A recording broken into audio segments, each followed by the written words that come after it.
Hi, my name is Matt. My wife and I usually make videos with tips for visiting the American West, but this video is a more personal travelogue of our vacation to Europe, a special vacation that fulfilled a long family dream we had. While this video will give you a more intimate look at us while traveling, I also hope you can find ideas for your next Europe trip. I spent a few years creating this perfect itinerary to visit Germany and Italy over 2.5 weeks and even gave it a nice little cover. Cheryl spent a small fortune on new luggage, the beginning of our spending spree.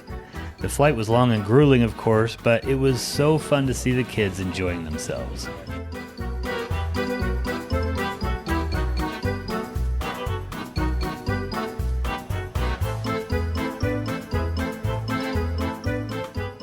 I'm not sure I've ever been happier than when I landed in Germany with my family. I've dreamt of visiting Europe for over 20 years, and to finally be here was the ultimate realization of a goal.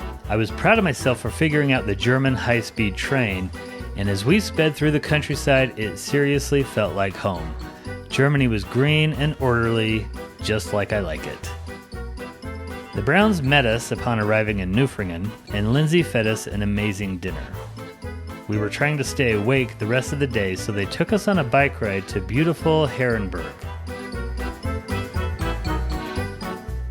I think we were all in heaven riding through the countryside and enjoying gelato in the cute village. We were so tired we could barely function, but we had to stay awake a little longer, so we hiked to the top of Herrenberg for some nice views. Are you even awake? No, I'm tired. We made it. We made it. Kevin broke it down for us. We were on the road for at least 26 hours traveling to get here. And which is better than Claire and Dennis. Yes, who have been stuck at the airport for hours and had to stay overnight in Texas and had multiple flight cancellations. And Michelle had a flight cancellation. So we were lucky. First impression of Germany. It's pretty good. It's very green. Wait, is it pretty good or is it sehr gut? It's pretty wet here. It's kind of cold. Getting ready to go over to France this morning. I loved driving through a million roundabouts on the way there, rarely having to stop. The drive to France took us through the Black Forest, which I think is a national park in Germany. We stopped to enjoy a lovely viewpoint of the countryside.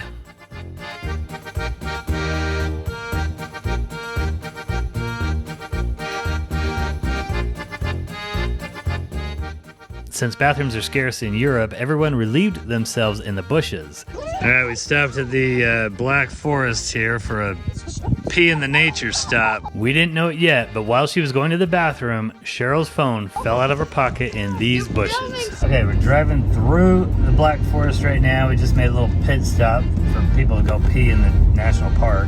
The roads are very narrow. We're on the European narrow roads, and it is just a really pretty drive.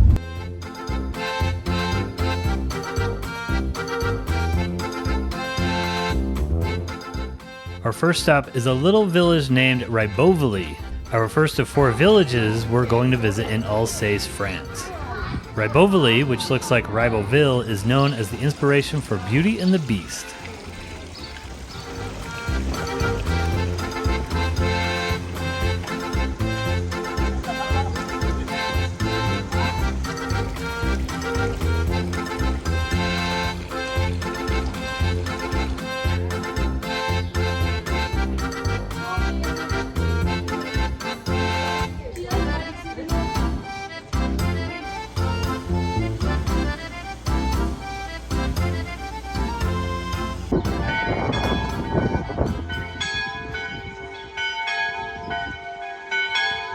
All right, we're here in Ribeauville, and Cheryl killed the car.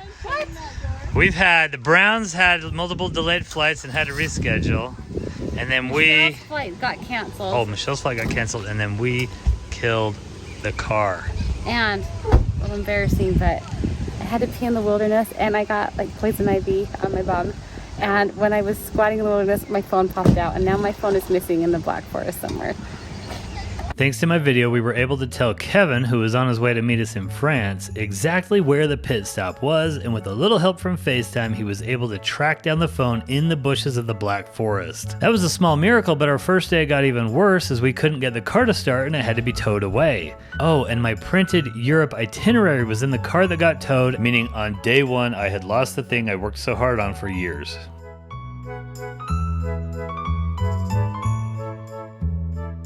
But I was in the French countryside and nothing was going to ruin my day. However, with our clan of 8 adults and 12 kids stomping all over Alsace, I think we ruined the day for plenty of Alsatians who must have thought we were the model of rude American tourists. But they would get back at me with the worst cheese soup I've ever tasted. Both the countryside and the villages of Alsace were absolutely gorgeous. Alsace is an interesting region because it's part German and part French, so the architecture has elements of both and the people speak both languages. These little villages are the picture of cuteness. One thing I found is they love their storks, and it's common to see giant stork nests weighing hundreds of pounds on the tops of houses welcoming these guys.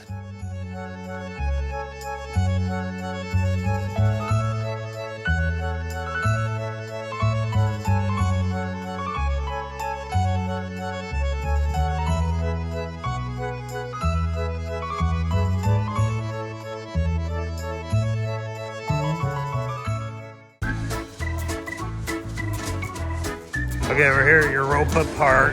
Little family, well, big family trip.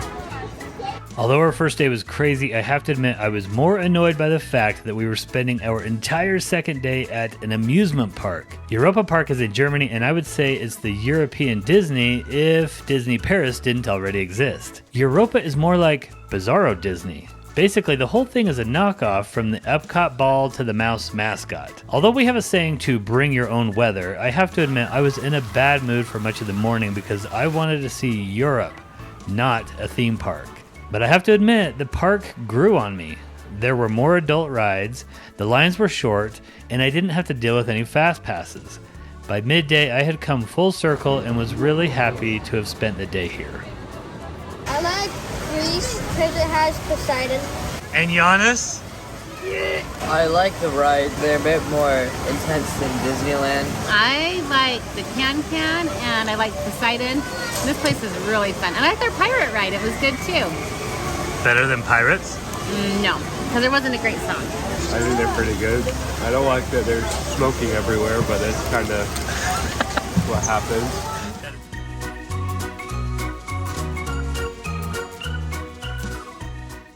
Yeah, we're just recovering after a long day at Europa Park.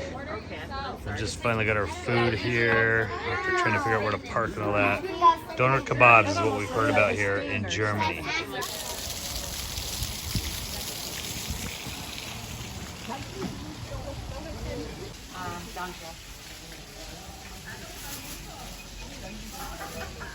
This morning, me and my brother rode our bikes into town, and we're just buying some fresh stuff for breakfast. So I'm at an actual German grocery store, and this whole trip has been a complete learning experience for me. So one thing I just learned, you need a coin for the cart. I don't have one. So I'm putting my groceries in my backpack, and I hope I don't get picked up for shoplifting. And then my brother says German yogurt is amazing, so I'm gonna try it. I'm trying to fix breakfast for my hosts today. And I can't believe these prices. Woohoo! I'm using Google Translate on the phone because although I don't mind doing adventures with my eating, I have kids with life-threatening nut allergies and I want to make sure that I'm not feeding them something bad. So Google Translate, I'm sure most people know about this, is awesome. You can take a picture of any signs and it'll translate it into English. So I'll be able to see if these cookies are okay for my kids to eat. How do you like the biking with your groceries approach? I love it so much. I really do. Lots of people here will have baskets on in front of their bikes, or on the back of their bikes. Kind of fun.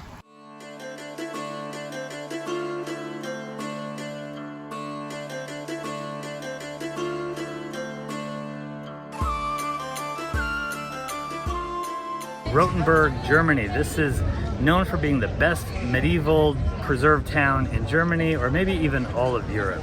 This is really cool. I mean, it was way more than what I expected when I walked through the street and I saw this great big town square. You can see some really big buildings off to the side here. It's just cool being in the town square, and we cannot wait to go explore the other things to do here. With this beautiful overlook, you can see another section of town there across the little valley. So of course, this is a medieval town. Rothenburg is red castle, and Ob der Tauber means on the Tauber River. This city is surrounded by a wall, like a lot of medieval cities were, and you can walk along the perimeter of the wall and just overlook the city and the surrounding area, and it's really beautiful.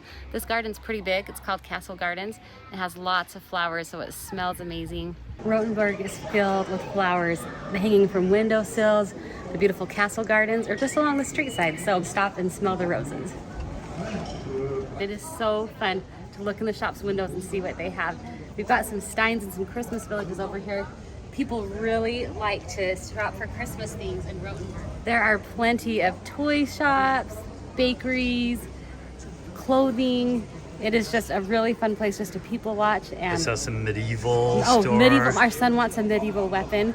Yeah. And just cute little Drindle stores. Every hour on the hour, the clock goes off, and they have two guys out here come and reenact a famous town story of when the mayor drank an entire barrel of beer to save the town from a foreign invader. Next is to get a Schneeball in Rothenburg. In this store they have tons of these. These are the original treats.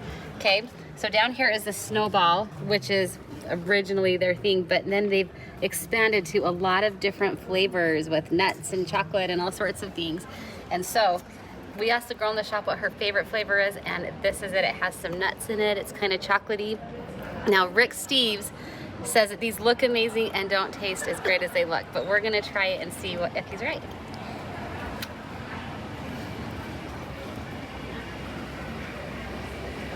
So. Yeah, it does look better than it tastes. We've done something completely crazy. We have taken our extended family to Europe with us, so there's 20 of us. So we're gonna see if anyone else has a different opinion than me. It's good. I like it. I tried Aunt Shell's and I think hers is pretty good. So in my opinion, I think it would taste better if they didn't cook it. I thought it was dry.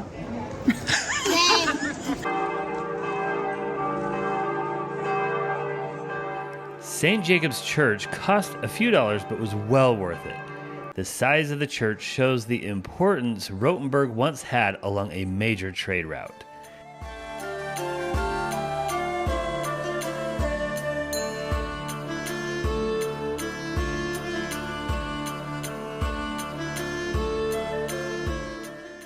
The inside is beautiful, and the highlight is the wooden carving of the Last Supper, a masterpiece in craftsmanship.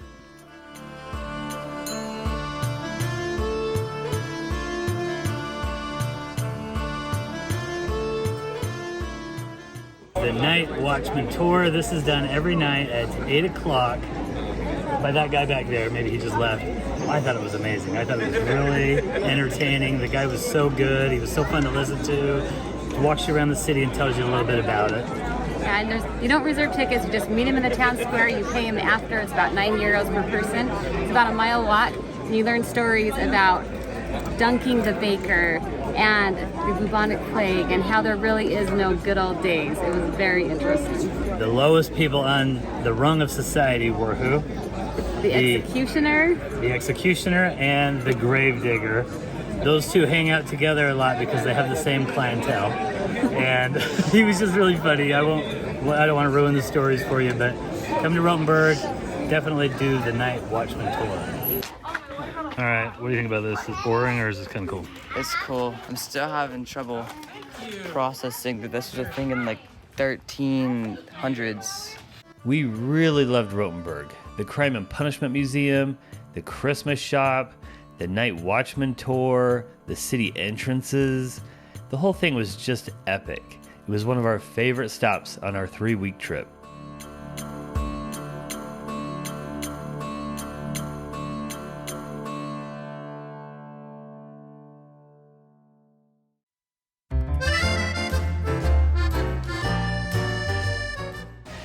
Now we're moving to southern Germany in the gorgeous Bavaria region. We'll spend 2 days and cross into Austria for some fun as well. The famous site here is, of course, Neuschwanstein Castle. From the parking lot, there are 3 ways to get to the castle: horse and carriage, shuttle bus, or your own 2 feet. With 12 kids in our group, we chose the cheapest route, walking. The castle was built by Ludwig II, and it was basically his own fantasy land. He never hosted anyone here, and the castle wasn't used for defense purposes, so some question whether it should even be called a castle. Also, it's a very new castle being built in the 1800s. I found out that Coca-Cola is older than this castle.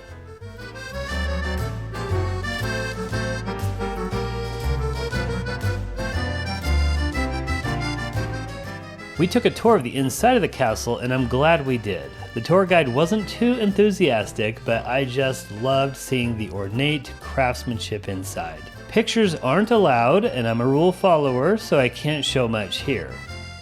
A highlight was the porch outside that provided sweeping views of the valley below, as well as a second castle, which is the one the king grew up in.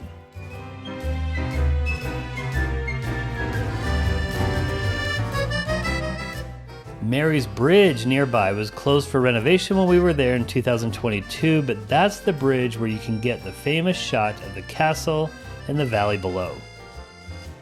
Something else to know about the Neuschwanstein Castle is that it's actually more than just that one castle. As Matt mentioned before, there's another castle. There is a great lake nearby that looks like one of the lakes at the Grand Teton National Park. And then when you're up at the castle, I mean, I really enjoyed our tour of the castle and just how ornate it was, but I love the overlook where you could just see, there's this game called Carcassonne, and if you've ever played it, there's tiles and there's little cities and valleys and farms in it, and it looks exactly like that. That's just another little perk for visiting this area. We're just eating a picnic here, enjoying a really lovely afternoon. I mean, it's been a little overcast, rained a little bit earlier, but maybe that was good because it kind of kept away the crowds. I don't know, we feel quite fortunate. I've heard this lake can be really full, but we're having a great time here. Now, these little swans down here that you see down by the lake reminded me of, during the tour you learn about the king, whose nickname is Mad because he was kind of bonkers.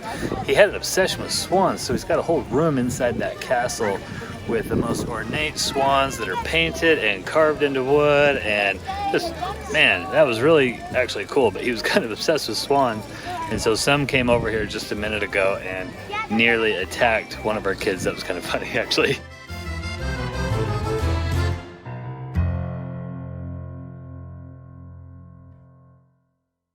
We just crossed from Germany into Austria in the Alps. This is so exciting. And we just crossed Highline 179. This, when it was built 8 years ago, it was the world's longest pedestrian bridge, like free hanging bridge. It's about a 1/4 mile long across. It's over 300 feet tall, and it is something else. It can hold 1,000 people at a time, but this is not like walking on cement. It sways as you walk, and it's kind of see-through underneath, so you can see the forest and the road beneath you. And even though I'm not super scared of heights, it was still a little unnerving because it is so high. But something that's so cool is that behind me is ancient castle ruins that we're gonna see when we hike back. So we have to cross this bridge twice, so I hope we're up for the challenge. We all made it across the first time, and this has been one of the funnest things that I think we've done on this trip. Okay, we just got done hiking, or well, walking over that awful bridge over there called Highline 179. You've got a castle in the background here, and we're looking at this ridiculously beautiful viewpoint here. And we are also proud of Dennis, who just made it over here. Me and Dennis were terrified, and he turned back for a while, but then he ended up making it. I'm proud of you. I'm about ready to pass out. How'd you do it? Mind over matter? Mind over the, I don't know. Mind over fear? I don't know how I did it.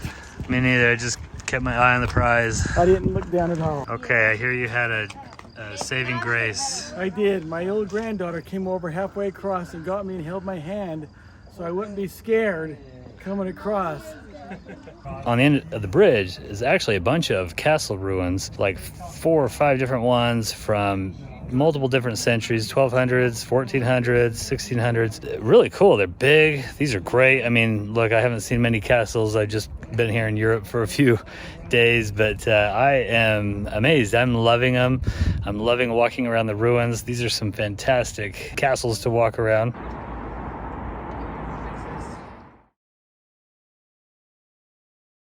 I've woken up here early in the morning. We are in the Alps, and I'm kind of in heaven here. All these cute little German hotels tucked away in the mountains here. And we're gonna go up to one of the peaks today.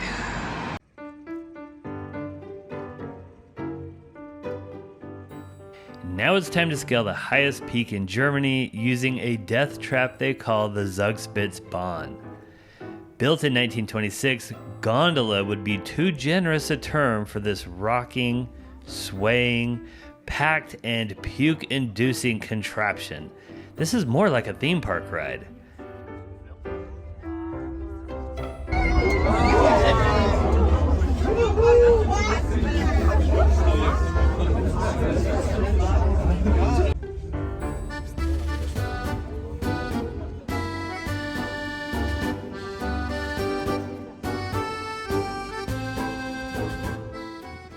The Zugspitze Peak is taking us to Zugspitze Peak, the tallest peak in Germany. You can see a cross on the actual peak. We thought about scrambling out to it, but we didn't want to wait in line. Zugspitze is right on the German-Austrian border. In fact, there are 2 gondolas to the top.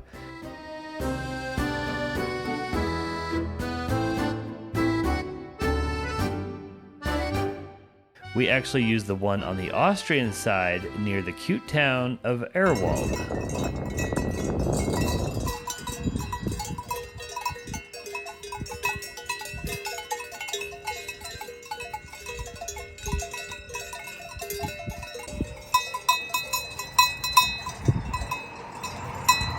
You can hear all these cows with their cowbells.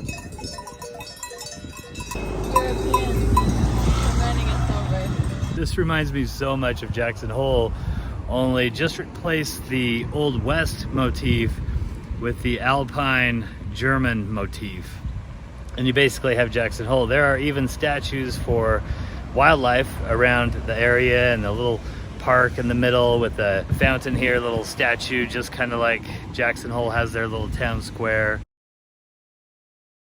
Okay, we're just getting ready to head out. It is Wednesday morning, and Lindsay, then she's gonna pick us up and take us to the airport. Just wanted to thank Kevin and Lindsay for letting us stay with you guys. We're like a tornado coming in here to your house. Time for a culture shock. We left behind the green, clean, and orderly Germany for the chaos of southern Italy. Cheryl's sister lives in Naples, which is stinky, trashy, dirty, chaotic, and awesome. Everyone says don't drive in Naples, but Aunt Michelle gave me her van with one instruction: stay alive.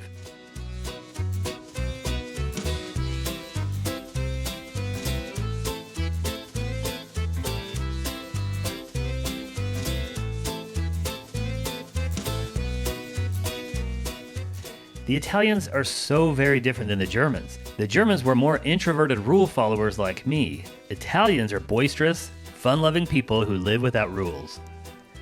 Stop signs are meaningless, and garbage cans are optional.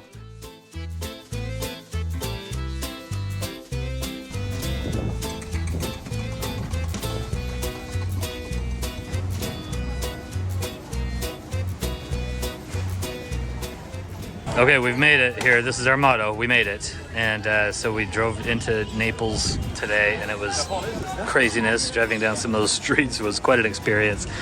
And finding a parking spot was an experience. And paying for the parking was quite an experience. But we did it, and we walked over here to this little restaurant here, kind of by the waterfront. We are now waiting for takeout, because takeout is half the cost. And then we're gonna go over to the park and eat our pizza and sodas.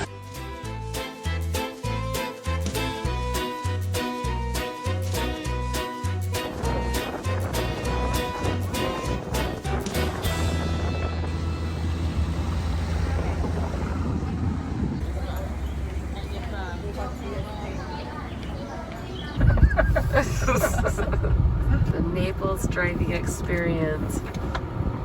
Who needs rolls? That girl sitting on the back of that bike. She's on her phone. She's watching her phone. And he's twittering around cars. I am so glad I am not driving. In the 1700s, I believe, the Greeks came and they made tunnels to get water to the city. And then later on, they were kind of closed up. They decided to find a better way to get water to the city, so they didn't use the tunnels anymore. And then the people of Napoli forgot about the tunnels until World War II, when the German and Italian soldiers started going down there and using those. Naples was heavily bombed during World War II, and a lot of the citizens would go underneath here for days, weeks, or even months for protection from the bombings. And so there was toilets down there and light systems. People would have to stay down there. Some very interesting stories about the tunnels. And when after the war, after the city had been bombed so much, they used the tunnels to store a lot of the rubble. The underground tour is about an hour long and you go through a lot of the cave, but it's only 4% of what those tunnels actually are. So it's really something else. So I highly recommend this tour. It's about 10 euros.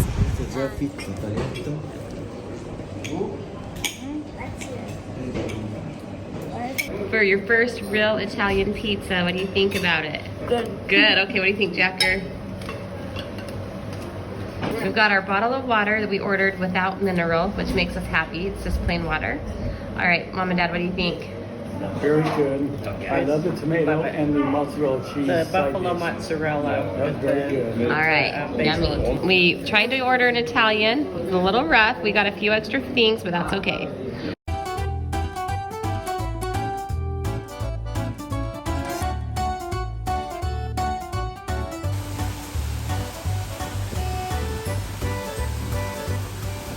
These are just some epic grounds, the biggest palace gardens in the world. This palace comes from a time when Naples was its own kingdom. And so the 1700s, king built a massive palace to rival the Palace of Versailles. And yes, by land, it is actually larger than any other palace in the world. I'll give you a little brochure here with a map to kind of orient yourself. You can take a shuttle all the way from the palace down there up to where we are here, which there's a big huge water fountain behind us. And then they have an English garden that you can walk through and check out that was just really, really pretty.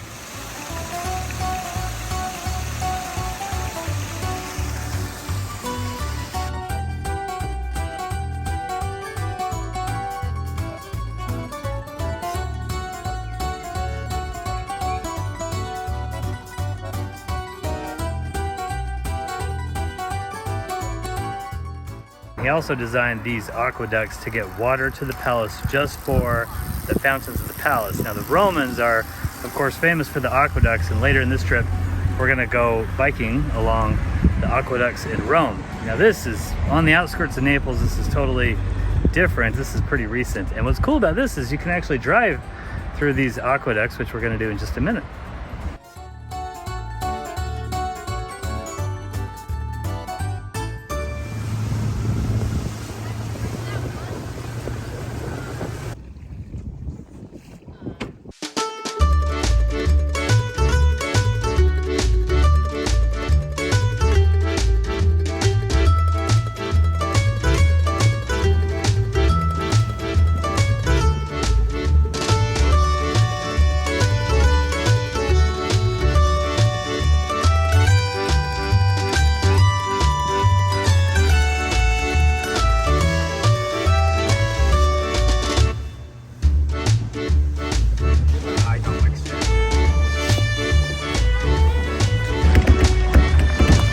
Jack Sparrow.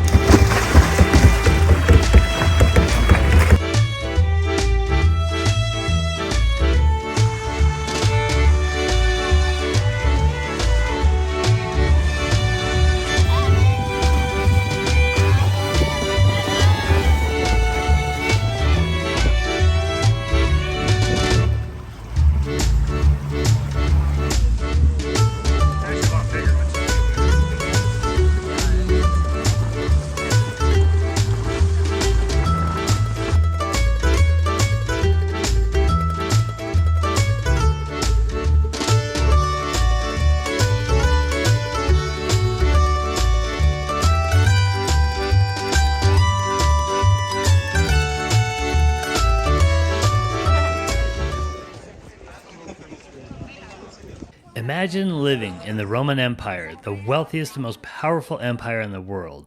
Life is great until one day, the mountain that you see every single day blows its top, and before you can say pizza, you and everyone you love is suffocated by lava and ash. It's absolutely mind-blowing that it happened and that it preserved this Roman town for us to see. Okay, what do you think of Pompeii? I think it's hot.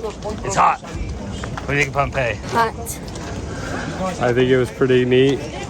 Wouldn't mind exploring more. I know, me and Garrett want to stick around and check out more. Are you like us, Grandpa? You want to check out more? I don't think so, but I think the city of Pompeii is just great. It's amazing. This is so amazing that we can come and It's visit. way amazing. I feel just grateful to be here. And think about what happened to these people. It's just incredible. I feel sorry for them. Oh man, it's amazing. A Roman city. You feel like you're just walking the streets of Rome. The chariots went and their entertainment. It's pretty amazing that it's this old and it looks this amazing.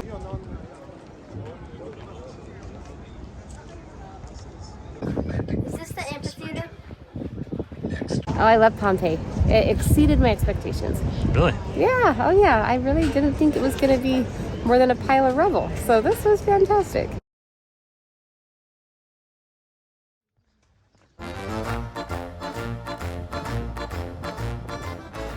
I loved the craziness of Naples, but our detour into the countryside of southern Italy got us to some lesser crowded gems.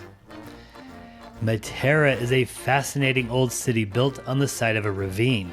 Ancient people lived in the caves on the hillside, and later a city was built on the other side of the gorge. It's one of the oldest continuously inhabited cities in the world. It was only relatively recently that the cave dwellers were forced to evacuate, and now the city is turning into a tourist destination.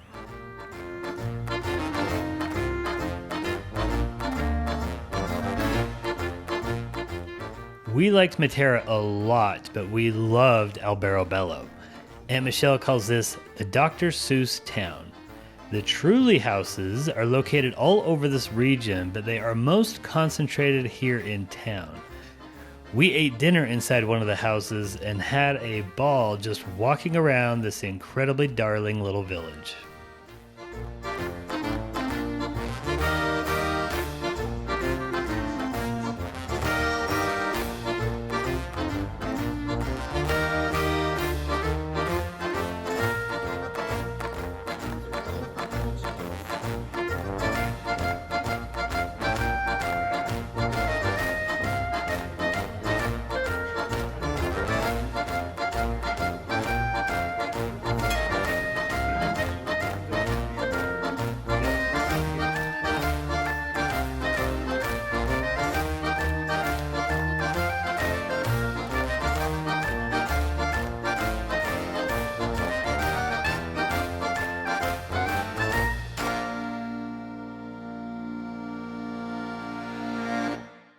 Okay, we're just loading up this morning. So we are in a little place called Alberobello in Italy, and last night a bunch of us slept in these little camping cabins, and Cheryl and I slept in one of these little camping houses. Great little excursion out to the east side of Italy, and today we're gonna go to the zoo safari and then drive back to Naples. Was it a rough night in this this tent thing up here? Tent on stilts? No, it was fine. Like, everything was fine. It was just, I was tired. Dennis, how was it? Well, sleeping in the tent was great. In fact, it was fantastic. We got to hear the doves this morning. Oh, yeah. And the cool breeze was blowing through the screen. And you had electricity, and it was comfortable. I didn't like the doves. They could have kept their mouths shut. Michelle's not a fan of waking up to nature. Yeah, they're a little Oh, loud. the doves were great. They're a little loud. Okay, Garrett, how was the tent? Pretty good. A little wobbly. Oh, it was? It was wobbly? Yeah, it is. Yeah. Oh, like when you roll over, it kind of wiggles? Yeah. Ah, okay. Okay, what do you think about this place? This is We so gotta much get in the car. fun. I've never seen like the treehouse camping, and that is really fun. So cute. Yeah, And there's kittens, which is even funner. little gatos. Yes. Are you loving Alberobello? Yes. Every city in Europe just impresses me more and more. This whole trip has exceeded my expectations. Hi. Oh my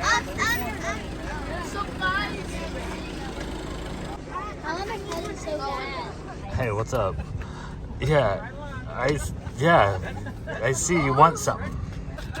Okay. Hey, give him something.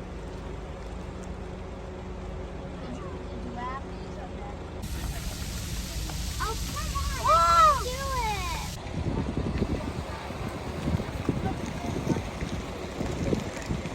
it. Come and get it.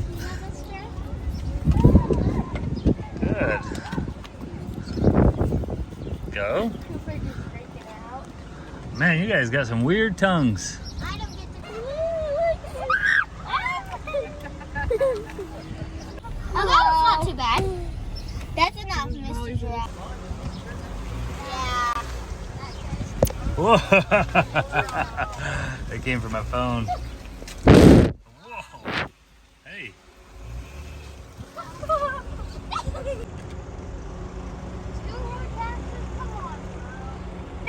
Come on.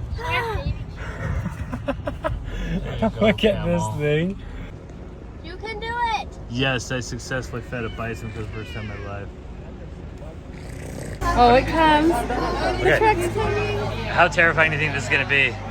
My sister says it's pretty terrifying, and you can see on the cars that like there's just very, very small holes between the gaps. So I think the little monkeys can reach their hands and they get us. But I have peanuts to distract them.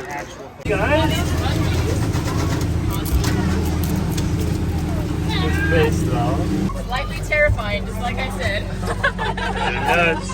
But also very cool. I swear we're baby ones. The white monkey's after me. Okay, you like it? Yeah, it was very epic. That was epic. What'd you think? That was scary because the white monkey was after me the whole time. That guy just hung on the fence right next to you waiting for that peanut. That was more terrifying than I thought it was going to be. And I thought it was going to be terrifying. Those monkeys were like 4 on the side of your cage, and then they're climbing over the top, and oh mama, I'm glad there were some very tiny little grates, and that was it. Those guys are a hoot. It was fun. All right, we got everybody feeding the hippos here. This is quite an experience. These guys just open their mouths wide and wait for us to drop food into them. Oh my. Look at the baby. He's showing his baby. We made it to Rome. We're sitting here on the street eating, well, we're trying to eat Italian food, but what we actually have is hamburgers, pizza that's probably a little more Americanized. Got Fanta, of course. And how is it? Are we loving Rome so far? Love it. Yeah. Mom got a Capri salad, Cooper got a burger, and Molly got some sort of a sandwich. Okay, we're here at the Vatican waiting in line for our tour. So there's a bunch of tour companies that meet here, and you just kind of have to find the one that's yours. So we've got this one, City Wonders. Of all the things we did on our trip, we were the most conflicted about our Vatican Museum tour. The Vatican Museum has so many incredible statues, rugs, paintings, and frescoes that the biggest challenge is finding some meaning in it all. I wish I had prepared for it more by studying up on it, but I guess I hoped the tour would help. Unfortunately, it was rushed and I didn't get much out of the tour. Admittedly, that could be because I'm too much of a dunce, but it was also insanely hot and crowded, giving new meaning to the term herded through like cattle. In retrospect, I wish I had found some kind of a Vatican for Dummies guide and paid to go in on my own. My favorite things were the rooms Raphael painted and, of course, the Sistine Chapel.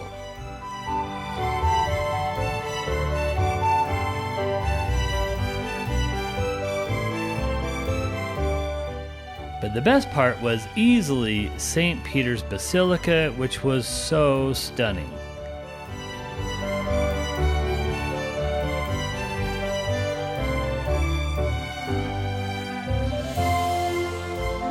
Donasi seguire fedelmente Cristo tuo Figlio, che solo a parole di vita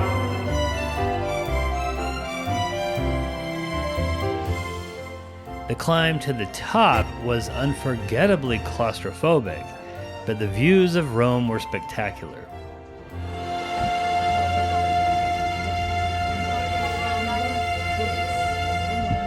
We made it to the top of St. Peter's Dome. How many stairs? It was over 500, but we skipped 200 with the elevator and walked another 320 or something like that. In tight spaces. I don't know how many feet up here, and I don't want to know. Angled walls. Angled. I was unprepared for that. That was nothing compared to making it through assisting staff before. I feel like it was like the chicken pox.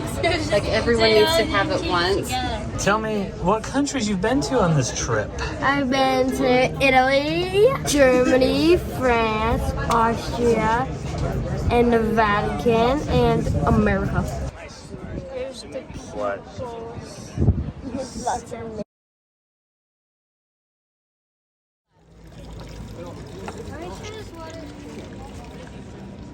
Rome is famous for fountains, and if you ever have been to Europe, you will be shocked at how rare water is. And so when you come across one of these free water filling stations, you drink that.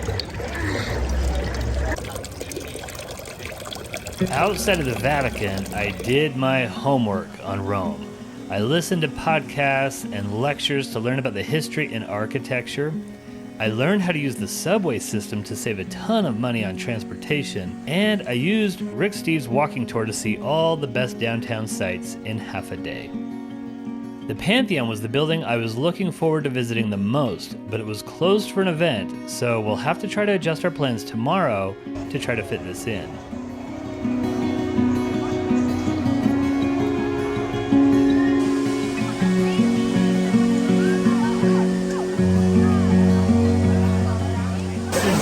Extremely touristy, there's a ton of people here, but it's still fun, and the fountain is huge. You make a wish. They say if you throw a coin in there, you will return to Rome someday.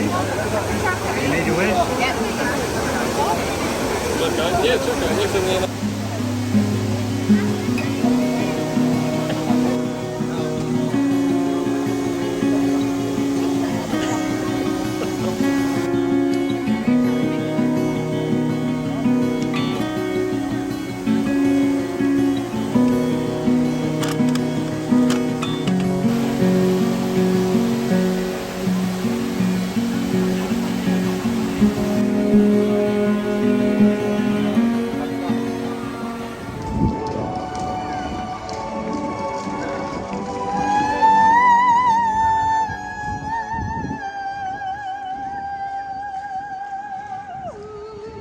They say you haven't done Rome unless you've seen it at night. All these things are monuments and things like that are lit up.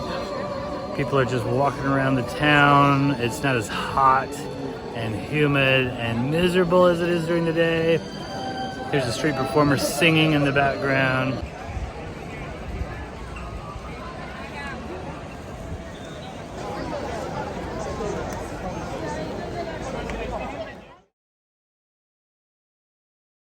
Okay, we just walked out of the subway there to this beautiful site here. Man, that was amazing. The metro is really easy to use. There are only two lines. There's a red line and a blue line. And they get you to all the main stops. So we just barely got off the Colosseo stop. Literally walked out of the metro to this amazing site here, the Colosseum behind me. When I started planning this trip pre-COVID, somehow I came across the idea of an e-bike tour of Rome. It was lodged in my mind for a few years, so when I was able to finally pull the trigger on this trip, I just had to fit this in. And I'm so glad I did. These are the Baths of Caracalla, which were built by the Emperor Caracalla, and they were Roman, like a major Roman hangout here to go get clean, and everybody used them. This tour has been invaluable because she is getting us around, helping us navigate these streets, lights, and get to the historical sites. This is the entrance to the Appian Way. Appian Way is one of the most ancient roads in Rome, called the Queen of the roads or something like that that connected Rome to southern Italy. And you can see behind me where walls that protected Rome that were built, I think around 3rd or 4th century. And you get this amazing panoramic view of the city. All right, this is the Nymphaeum of Egeria, which was built by one of the emperors, I guess. Is kind of like his private park or something. And back in the middle there was a statue of one of the goddesses. This is just an amazing bike ride. We're out on the countryside, seeing just ruins interspersed with green spaces, and wow, what a wonderful tour. Okay, we just made it to this cute little, I don't know, village. I don't even know what you call this, but like there's mineral water back there, just a public place to fill up on water. And then there's little produce stands and shops, and like this is cool.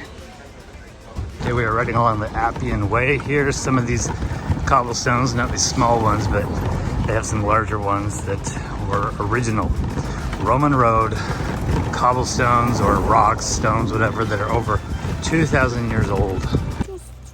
Oh, that's funny.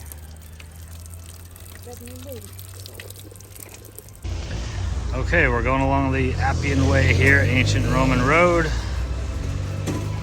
Just every new thing on our bike tour is amazing. Now this is amazing. We biked over here to the aqueducts, the ancient Roman aqueducts. And of course, today they put a golf course next to it, which makes it even more cool. But oh wow, we're riding along the edge of the aqueducts here. That is really cool. Yesterday we saw Rome on foot, and today we're seeing it on bike. What an unbelievable combination to see this city up close. Okay, we're sitting here eating lunch after our bike ride, and we love the owner of this restaurant here. He's right there. This dude's the man right there. We're just enjoying a 2-hour break here before a Colosseum tour. What did he call Cooper? I think Bad Boy. Bad Boy. You liking your margarita? Yeah. Here, it's got margarita in Naples and Rome. Says the Naples one is probably a little better. Bad Boy. You like your lasagna? Yes. Jack, are you feeling any better? How's your meat bread? It's pretty good. Malls, like your lasagna?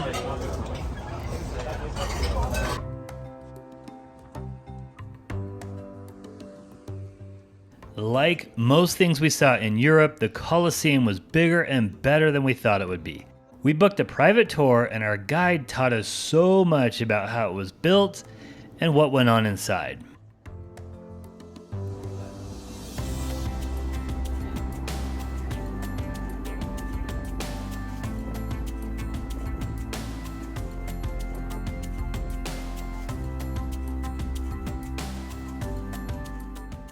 This was the last day of our 2.5-week trip, and kids and grandparents were tired from the heat and the grind.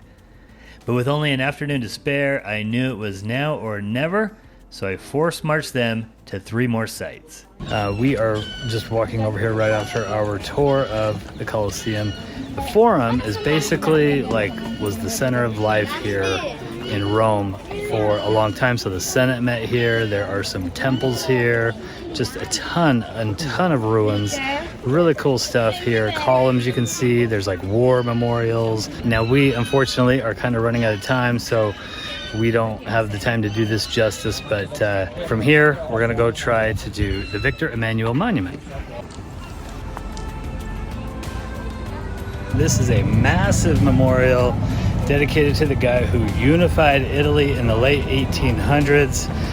It is really quite a monument, and the cool thing is you get to go up to the top and overlook the city and Piazza Venezia below.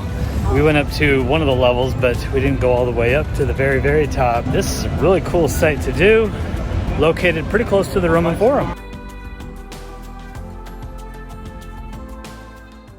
We finished by barely making it to the Pantheon in time to see the inside. It's a spectacular masterpiece consisting of a perfect dome made out of cement 2,000 years ago. And it was the perfect end to our trip that was 3 years in the making. I hope you enjoyed it.